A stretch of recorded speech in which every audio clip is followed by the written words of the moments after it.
Dungeon Quest Emblems. Sounds interesting.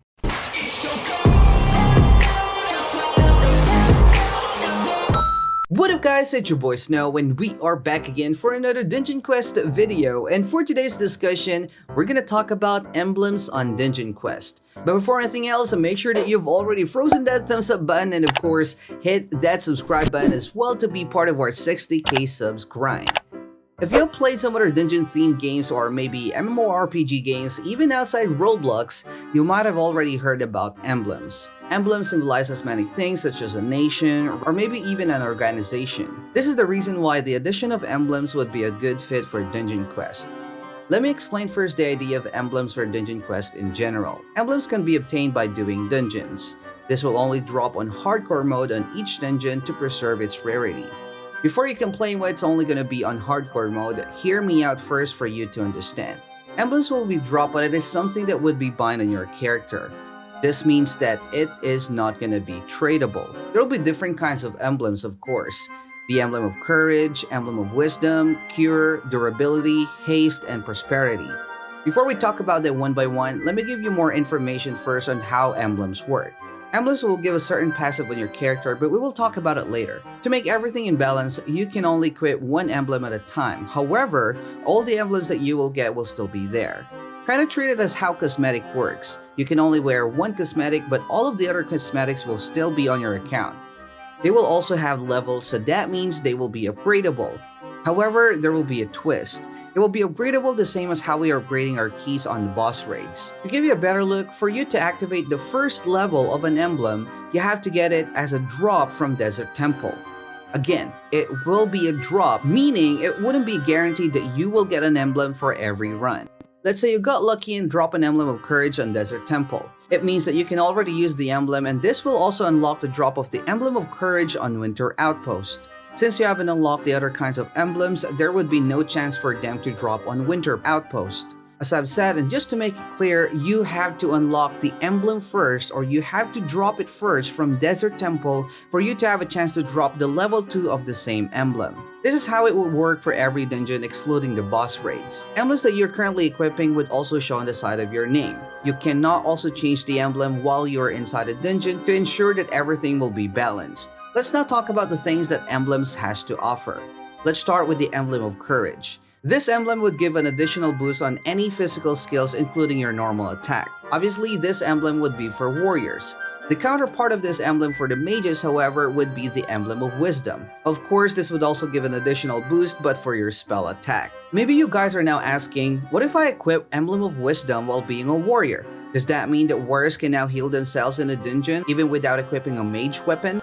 The answer is no. The boost that you can get from the emblem will be by percentage and not by an exact amount. If you are not equipping a mage weapon to heal yourself as a warrior, yes, the heals will be affected because of the boost that you will get from the emblem, but this will be barely noticeable, so don't worry for warriors being overpowered. Obviously, these emblems would be the rarest and also the hardest to drop.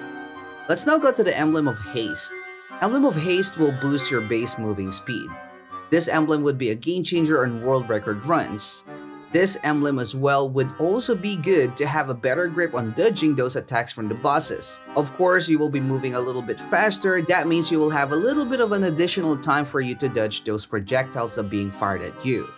This would also be good for dungeons like volcanic chambers where an aggro guy is a thing. It can also be good for those players who are grinding lower level dungeons for cosmetics, since the additional movement speeds would make their runs a bit faster. Going back to the world record runs, it will now depend to the officials whether they would ban the usage of Emblem of Haste. If this emblem would be allowed in the world record runs, it will open new tactics and also strategies for those guilds to try and improve the current world records. For the next one, we got here the Emblem of Cure. This would be an awesome emblem to use as well, as by its name, this will give you a regen passive.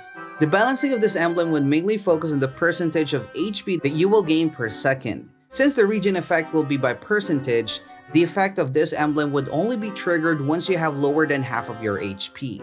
This would make the emblem easier to balance because if you will regen your HP every time that you are taking damage, that would nullify the threat of the mobs, and obviously that's not gonna be good. This emblem would be also good for those players who grind solo. However, this emblem would not be as rare as the Emblem of Courage and Wisdom, since you will not really need this emblem that much if you're grinding with a squad that has a healer. Another emblem that we have mentioned earlier will be the Emblem of Durability. This emblem would give you a boost in your health, which works kind of like the Emblems of Courage and Wisdom but on HP. This emblem can be a game changer, especially for higher level players, because those who got a good pot purple set but has a bad HP can use this emblem to compensate what they are lacking on their set. Getting extra HP means you can also save some points from your stamina to add to your physical or spell to further increase your DPS. Of course, this emblem would also be for the healers to further extend their already chunky HP. For the last and final emblem, that would be the Emblem of Prosperity. This emblem would increase the gold that you're getting for finishing the dungeon while giving you a slight addition on your chance of dropping a legendary and a purple piece. This emblem, however, would not affect the chances of you dropping cosmetics and most importantly, those upgrades for the emblems that you currently have. Since we have mentioned earlier that you have to unlock first the emblems from the lowest dungeon, endgame players or the higher level players will now have a reason to play lower level dungeons, which means the possibility of those newer players to get carried by higher level players would be higher. This would also encourage high and lower level players interaction, which would always be beneficial to have a better community. Adding emblems and dungeon quests would also give old players a new reason to grind because everyone will now have a different goal. This would not be the same as the dungeon cosmetics since the emblems can really help you on something unlike the cosmetics, which only gives you a better appearance in game, and that's also the reason why many players are not even bothering themselves to get every cosmetic.